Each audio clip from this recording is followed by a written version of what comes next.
Season 2 is here as preseason kicks off in the city of Roses, Portland, Oregon, with the Chiefs, now known as the River Hogs, hosting the Carolina Panthers. Panthers opening drive and Newton looks to throw, but it's free agent signee Stacey McGee getting in for the sack. The ball comes out and lays on the ground before Stacey McGee completes the trifecta, diving on it and setting up Portland with a 1st and goal, where the give then goes to new starting running back Spencer Ware, who finds the edge and walks in from 8 yards out for the easy score to put the River Hogs out in front. Second half now, Panthers lead 16-10, and it's Chase Litton making his case for the backup spot as he hits free agent acquisition and former Panther Demir Bird for the 20-yard catch.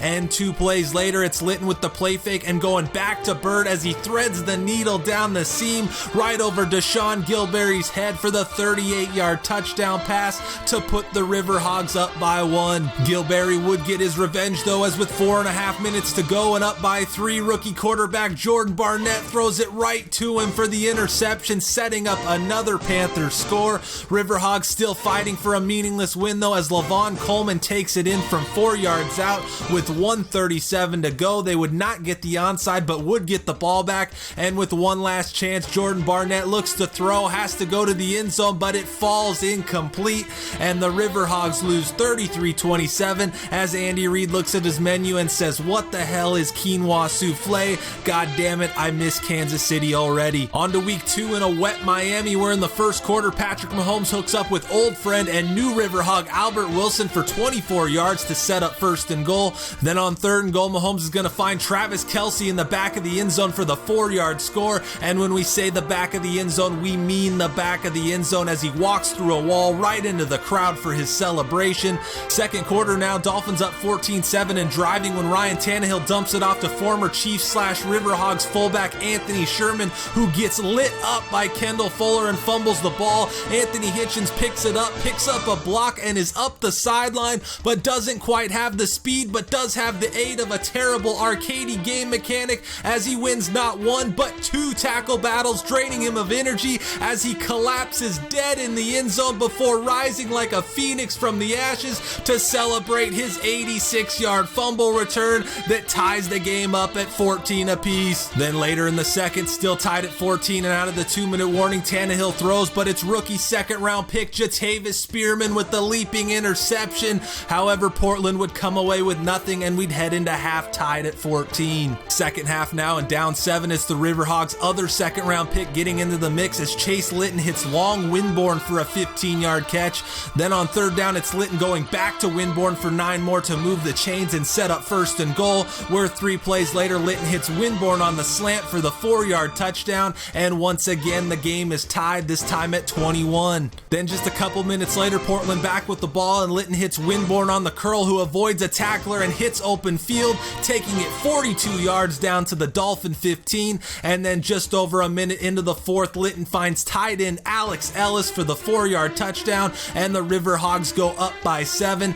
Dolphins would respond, but with 8:26 to go, Litton looks to throw and floats one deep to Demir Bird, who makes the catch and pushes his way into the end zone for the 27-yard score. Portland would miss the extra point but add a field goal and go on to win this one 37-35.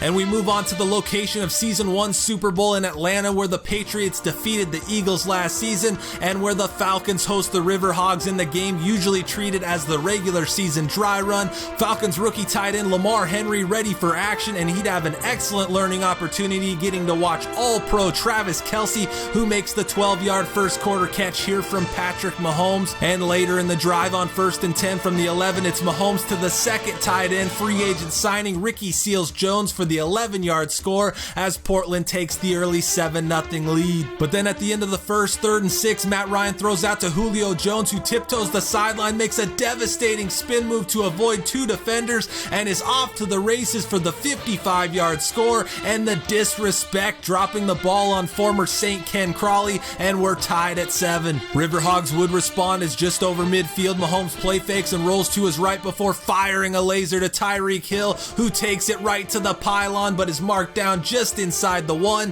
where on the next play, Mahomes hits Sammy Watkins for the 1-yard score, and the River Hogs take back the lead. Ensuing drive, Falcons setting up for a 51-yard field goal, but it's Chris Jones slicing racing through to block the kick. Ball bounces backwards before finally being recovered by Portland at their own 49. Then out of the 2-minute warning, the one thing every River Hogs fan doesn't want to see is Mahomes rolls to his right, fires downfield, and completes the pass to Tyreek Hill. 22-yard gain, but Mahomes hit and left on the ground, clutching his back, but Portland would avoid disaster as he would be fine. But that brings in Chad Henne, who makes it 21-10 on his first throw of the game, connecting with Ricky Seals-Jones for his second touchdown of the night. Then late in the third, Falcons lining up, this time from 40 yards out, but again, one of the worst mechanics in the game, shows why we'll never use it during the regular season, as Chris Jones blocks his second kick of the game. Matt Bryan can't believe it and says, "I hate this shit, I hate this shit, I hate this shit, I hate this shit." Fourth quarter now, same score, and Falcons 4th round pick Malcolm Madsen connects with 6th round pick Ray Waller on the 5-yard score, giving Atlanta the 27-24 lead. Then just over a minute later, Chad Henne not doing the most to make his case for the backup spot, escaping the pocket and throwing it right to rookie safety LaMarcus McCoon, and Atlanta would end up taking this one 37-27, which sends us right into week 4 back at the Portland Pigpen, where second overall pick Nash Heward is able to find Jermaine Kearse deep over the middle for the 28-yard gain. Then on the next play, it's Isaiah Crowell with a huge hole as he gets past the marker and then breaks the tackle of Jatavis Spearman on his way to the 38-yard score to put the Jets up by 7. Portland would keep it close for a little while as Darrell Williams takes this one in from 9 yards out to cut things to 13-7, but all in all, not a good showing from the River Hogs backups. Just before half now, and Chase Litton finds Garrick Dieter over the middle for 23 as Portland would cut it to 13-10 at the half, but that would be as close as it got as mid-third quarter AFC Rookie of the Year Sam Darnold finds 3rd round pick Kevin June, who avoids the hit stick and is on his way to a 57-yard score, and the Jets take this one 34-13, and Coach Reed not looking happy with tonight's performance as the River Hogs finish preseason 1-3. Alright guys, so we wrap up the preseason, and as just mentioned, we finish 1-3. It's tough to really gauge much from those games though, because during them I was playing my starters as long as the other teams would, but once I got to the backups, I would go even further to the 3rd and 4th string, and in a few cases I was noticing the other team would still have starters in the game against guys that I knew had no chance of even making my roster. And speaking of which, we're going to get right into the final roster, starting here with the quarterbacks, where we're going to start the year carrying only 2 in Patrick Mahomes and Chase Litton. I decided to get rid of Chad Henne just because he's old, and using him last season didn't really work out very well. Litton wasn't much better, but he had a lot better preseason than Henne did. And then Jordan Barnett, who you saw a little bit of during the highlights, the rookie free agent, was also cut, but you'll be seeing him later as he did make the practice squad. Then at running back, we've got Spencer Ware, Brandon Oliver, and Darrell Williams. Obviously no Kareem Hunt anymore, and I don't really think much needs to be said as to why he's not going to be there. But moving forward, we're going to have very much a running back by committee, as Spencer Ware is going to be the number 1 back, but Oliver is going to be the 3rd down back, and then Williams will be in the power back role, so everybody should be getting carries there. Then on to fullbacks, where we will be carrying one in Kirkland Abear. You probably won't hear his name much except for maybe on fullback dives here or there. He is a utility fullback and a bit more athletic than Anthony Sherman was, but still is going to have a very limited role. And then wide receivers is going to start with Tyreek Hill and Sammy Watkins as the starters, and then we have a very interesting situation with Wilson and Winborn for the 3rd receiver spot. An interesting thing about the Chiefs playbook that I'm using is that I don't think there's a single 4 receiver set in the entire thing, so basically whoever that 3rd receiver ends up being ends up seeing all of the playing time. As of right now, I've got Winborn getting the nod with Tyreek Hill as the slot receiver. I might use Wilson with formation subs, or I may just end up throwing him on the trade block. He's good depth to have if someone gets hurt, but I might be able to get more out of him in a trade than I would ever get out of him if I ended up keeping him. But then rounding out the group is going to be DeMarcus Robinson and Demir Bird, who had a nice preseason, but will end up being the primary kick returner. Then on to tight ends, where we have Travis Kelce at the top as the clear number 1, and then Ricky Seals-Jones as the 2, and Xavier Grimble as the 3. With those two, I'm probably going to have to go through and do some formation subs with them as well, because Seals-Jones is much more of a receiver and Grimble is a much better run blocker, so I want to have him in on more of the running formations that feature 2 tight ends. And then there's Winchester there, who is the long snapper, and the only reason why I keep him on the roster roster is to make building a roster a bit tougher as well as more realistic. Moving to the trenches, starting with the offensive tackles, where we'll have Mitchell Schwartz on the right side and Eric Fisher on the left. Backing them up will be 5th round pick Carrington Butler and undrafted rookie free agent Buck Houston. Moving inside to guard, the Dr. Laurent Duvernay-Tardif will be the right guard, and then 6th round pick Derek Reisner gets the starting job on the left side. Backing them up is going to be Cameron Irving, who started a decent amount last season, and then Andrew Wiley as well. And then at center, we've got 3rd round pick Jose Lopez starting, so a couple of rookies on the line, and backing him up is going to be Jordan Devy. I probably should have let Devy go, and I still might because he regressed from a 65 down to a 62, I believe. Plus, I already have 2 backup guards and tackles, so I actually am carrying 10 offensive linemen currently, but that's what we're going to be doing for now. Moving to the defensive side of the ball and starting with the defensive ends, we have Chris Jones starting on the right side at 87 overall. He'll also be our rush defensive tackle, and then starting on the left side is going to be free agent signee Stacey McGee. Backing them up will be Zach Kerr on the left side and Justin Hamilton on the right side. Moving inside, the defensive tackles look exactly the same as last season, with Xavier Williams getting the nod at the nose and Derek Noddy backing him up. I'll have a similar situation to last season though, where I'll use the formation subs to get Noddy in there, so they'll be splitting snaps somewhat. But to our outside linebackers, which are also exactly the same as last season, Justin Houston mans the right side but is starting to slightly regress and has a huge money year coming up after this season, so this very well could be his last year with the team.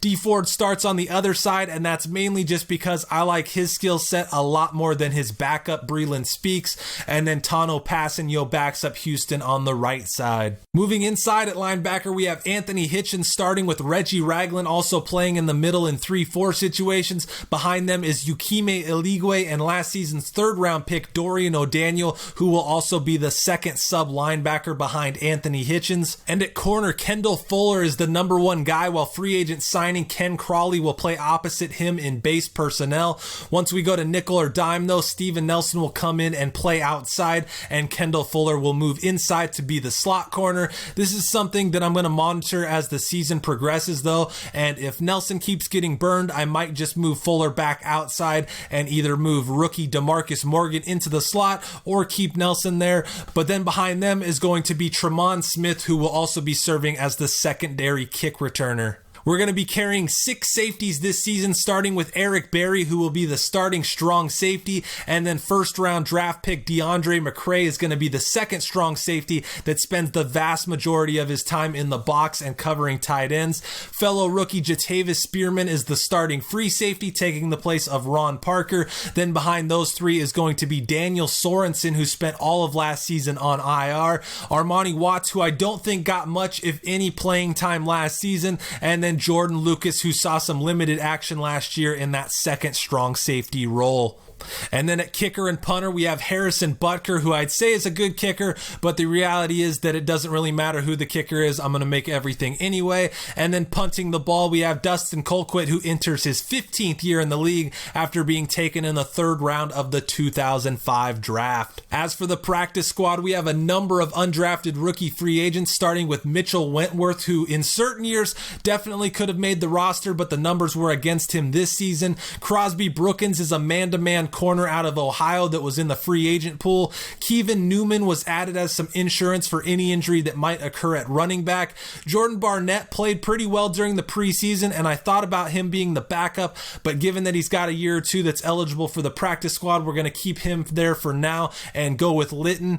Javonte Hilliard is another player that I found in the free agent pool that didn't look too bad. And then at the bottom is Charvarius Ward, who was on my roster last season but gets pushed to the practice squad this year. And then lastly here we have Ben Neiman, another guy that was on the roster last year that gets pushed out but remains on the practice squad. Tajon Karoma, who spent all of last season on injured reserve and probably should have made the roster instead of Jordan Devy, but with the ability to put him on the practice squad, it allowed me to keep both, so that's what I did. Lavon Coleman spent all of last season on the practice squad and is definitely a candidate to be replaced moving forward, which is going to be the same story for the last member of the practice squad in DeMontre Wade. Before I get to the schedule though, I'll run you guys through the settings that I'll be using for the season real quick, starting with the game options. Nothing here has changed from last season. Injuries at 20 I feel like is a good spot. Last season it felt like it was just high enough to be frustrating with them occurring and having an impact, but not high enough where it was out of control or low enough that they were a non-factor. And then at the bottom there, I use the default settings of receiving, because if I don't, then I'll end up kicking off to start every single game because the computer is defaulted to always receive as well.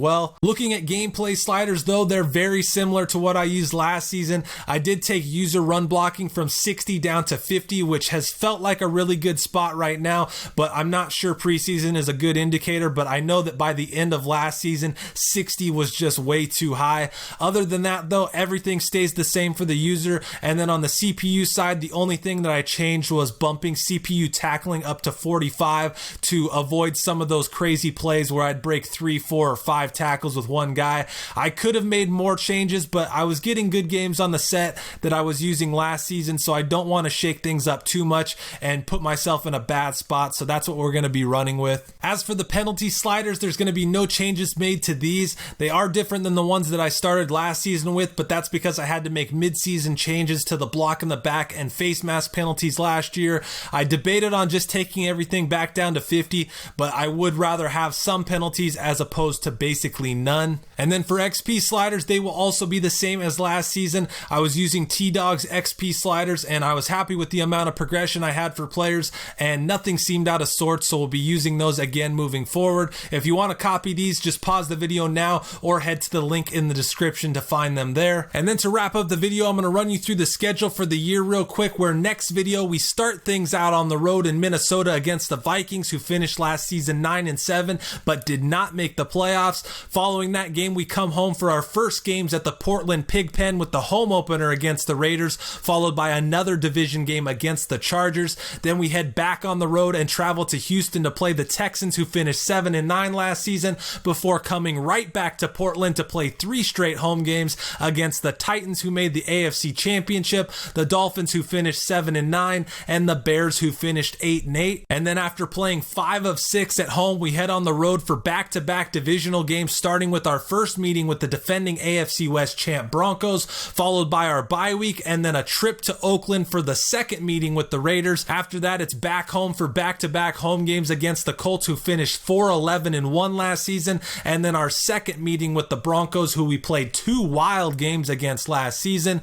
And after that, we start a 4-game road trip that will likely make or break our season, starting in the Motor City as we head to Detroit to take on the Lions. Then the next week we play on Monday night in Los Angeles against the Chargers, before heading to Cleveland to take on Baker Mayfield and the Browns. And then for the final road game of the year, we head cross country to Jacksonville to take on last year's top seed in the AFC as we face the Jaguars. And then in week 17, we head back home for the finale and host Aaron Rodgers and the Packers, who won the North at 11-5 last season. But that's going to do it here, guys. Hopefully the transition from last season to the start of this season has been smooth. And like I've said more than a few times, this was my first time running through an off season, and I was just kind of doing things on the fly. So next time I'll be a bit more prepared and it should come out a little cleaner. I am going to be making some changes to how the regular season videos are set up though. They'll still be largely the same structure wise, but I can tell by the numbers and just the nature of things that there's a drop off in the second half of those videos.